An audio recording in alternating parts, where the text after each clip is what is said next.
Hello and welcome to the channel.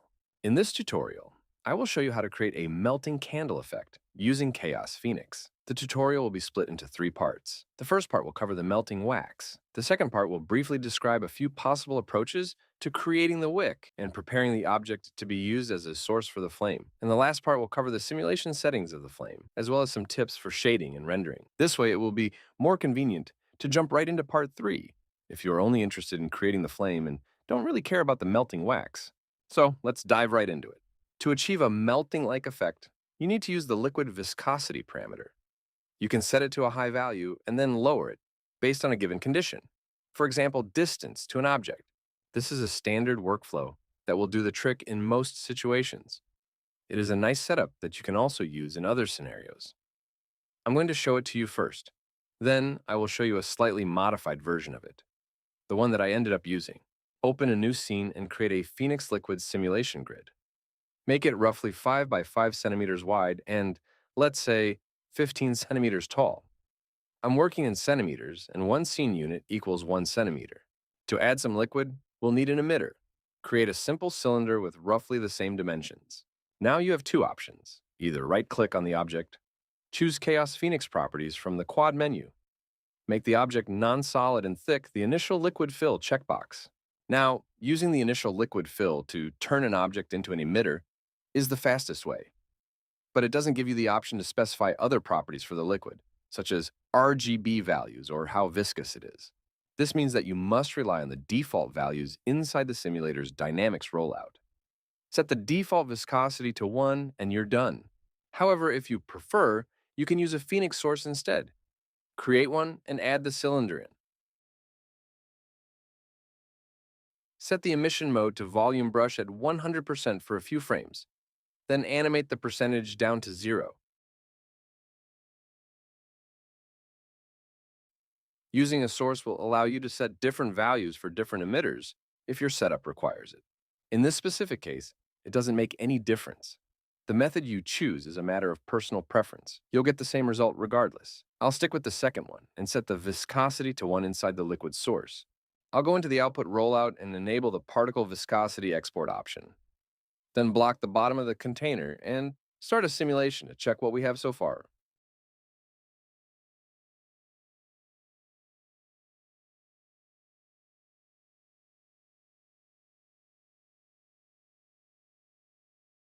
The emitter object is filled with liquid, and it looks like the candle topples over and is being cut by the grid's borders.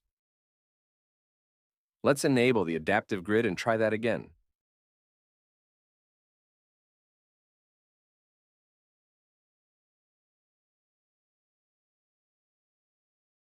Indeed, that's precisely what is happening.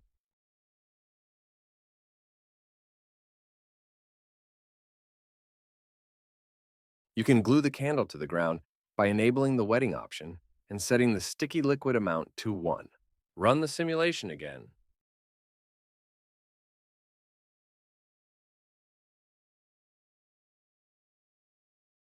The lower part of the candle is now glued to the bottom of the grid and it bends due to gravity. It isn't dense enough to support its weight. The viscosity value can't exceed 1 though. So, there are a few other things that you can try to help the liquid appear thicker. Decrease the resolution. This is the least ideal option, but having a lower resolution simulation will help the viscosity calculations. But it won't solve the issue entirely. So set it back to the original value and increase the steps per frame instead. Doing more calculations for each frame will improve particle interactions and greatly enhance the viscosity effect. It will lead to longer simulation times though. Last, you can increase the internal scene scale parameter. The viscosity effect appears stronger in larger scale setups. Combined with more steps, it can make the sagging almost not noticeable. Right, so far so good. The liquid sags less and looks more dense. Next, I'll create a sphere hero on top and also a particle tuner. I'll select distance to object and add the sphere. Say, if the distance to the sphere is less than 5, Lower the viscosity with the zero point 0.1. When working with tuners and having them set to measure the distance to an object, it is essential to note that the distance is being measured in voxels. In the past, I always assumed that this value represents scene units, and the distance of 5 means 5 centimeters in my case, but that's not true. Let's do a quick test. Set the tuner to delete the particles temporarily. I'll quickly modify the preview settings to display a single slice. Maybe the other axis? Yeah, better. Run the sim. Maybe move the sphere a little bit. Show the grid cells. And here's 1, 2, 3, 4, 5. I'll change the distance to 10. So 1, 2, 3, and 8, 9, 10. Let's increase the particle's preview size a bit so we can see it better. And again, 1, 2, 3, 8, 9, 10. That's great, but you'll have to adjust the distance accordingly when you increase or decrease the resolution. So keep that in mind. Let's switch the tuner back to modify the viscosity channel values and set it to decrease by a value. I set that to 0.1, but there is a bit of a catch here as well. Setting it like this means that the values will be decreased gradually, but how gradually depends on the steps per frame parameters. This operation happens on each simulation step.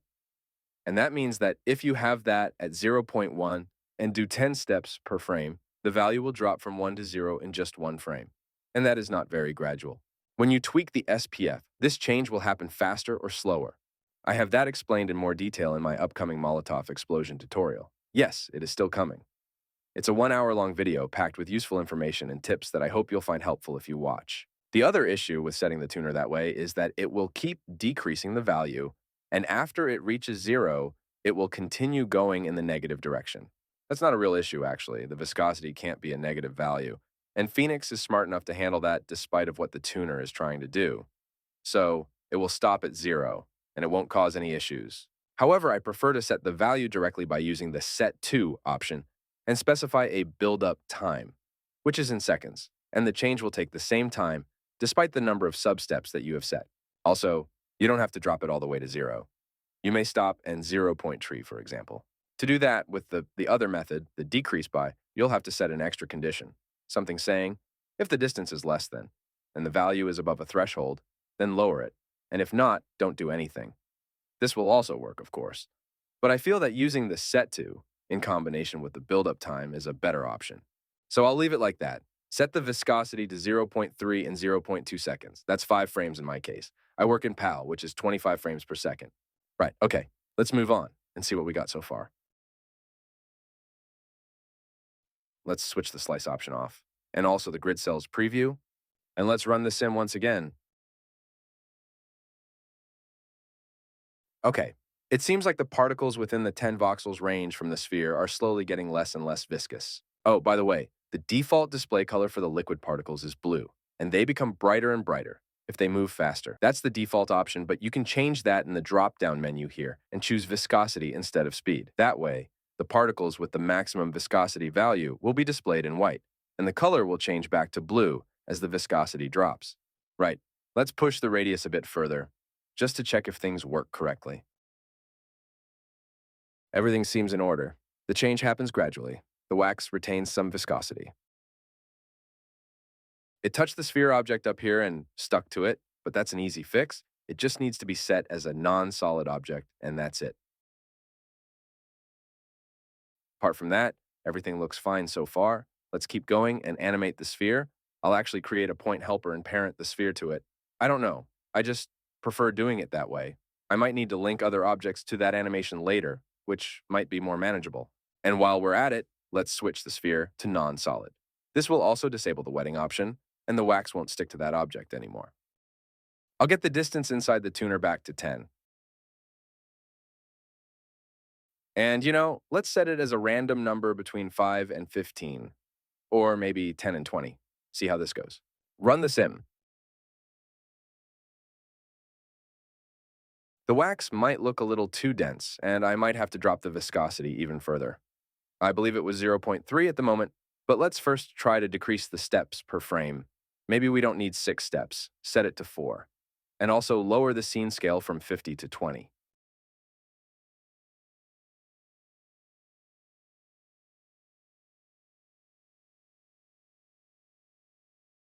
Awesome. This is starting to look really good and the effect is coming together nicely. That's the basic workflow for creating melting objects in Phoenix. With a solid setup in place, it's time to start tweaking the settings. I might lower the scene scale even more, maybe to 10 or 15. I'll experiment with the viscosity diffusion to see if it gives a more realistic result. But keep in mind that no matter what settings I adjust, it won't ever give me a completely solid object, like a wax candle. It'll always be a bit saggy. But as I mentioned earlier, it might still work, depending on the shot you need. But if that's not enough, there are a few things that can be modified in this setup. I'll need another particle tuner. I can create one, or just shift and drag the existing one in the viewport, and I'll use it to modify the speed of the particles, actually setting the speed to 0 without any delay, instantly, right away, freeze it in space, but I'll need a certain condition to be flagged as true for that to work. So, I might say, if the viscosity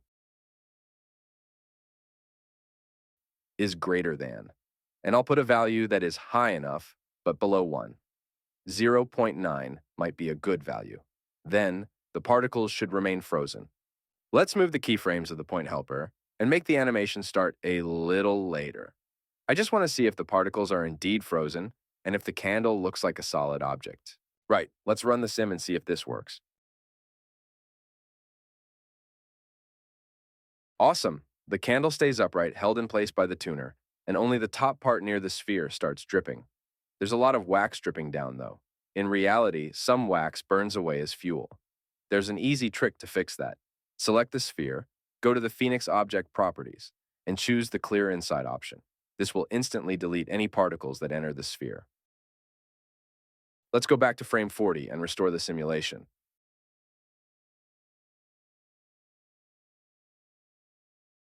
Actually, let's pause for a moment and double-check the first 40 frames. Yes, indeed, there's no sign of the sagging. The candle sits straight and looks like a really rigid object. Now we also have this indentation on top where the wax burned. Cool! With all the preparations done, it's time to fine-tune the settings. I don't remember the exact values I used before since it's been a while since I made this scene. Rather than wasting your time, let's just open the original file and check it out. Here's the original scene. At first glance, it looks a lot more complicated, but that's not the case at all.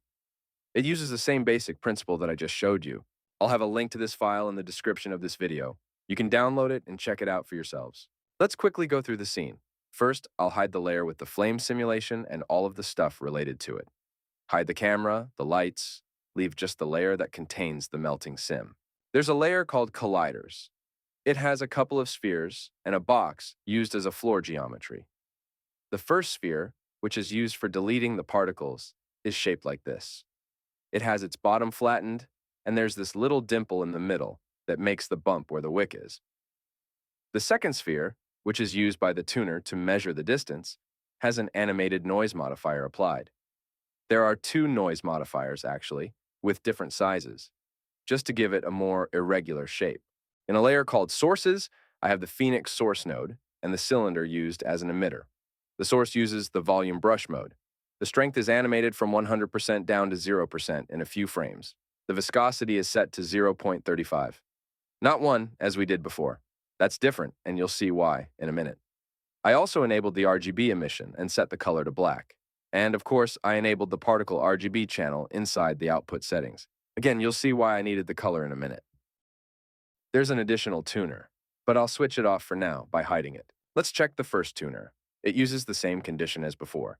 If the distance to the noisy sphere is less than 10 voxels, then execute the required action. However, instead of lowering the viscosity, this time I modified one of the RGB channels. It didn't matter which one, so I chose the green channel and set it to 1, with a build-up time of 1 second. In other words, this tuner simply paints the particles close to the sphere in green. The second tuner monitors the green channel. When the green level is below the threshold of 0.2, the emitter rules are applied. The speed is set to 0, freezing those particles in place. Once they reach the green threshold, they are released and start dripping down. And of course, you can adjust the threshold if you want this to happen sooner or later. And the additional tuner that I added simply brings the green channel back to 0 when the particles reach the ground, making them static again. And that's the entire setup. The viscosity remains constant at 0.35 and isn't modified at all. The green channel determines whether the particles should be static or not. It's as simple as that. Whether this approach is better than the previous method is for you to decide. Get the file, modify it as you wish, and experiment with it. Stay tuned for parts 2 and 3, where we'll explore the wick geometry setup, flame simulation, shading, and rendering. Take care and goodbye.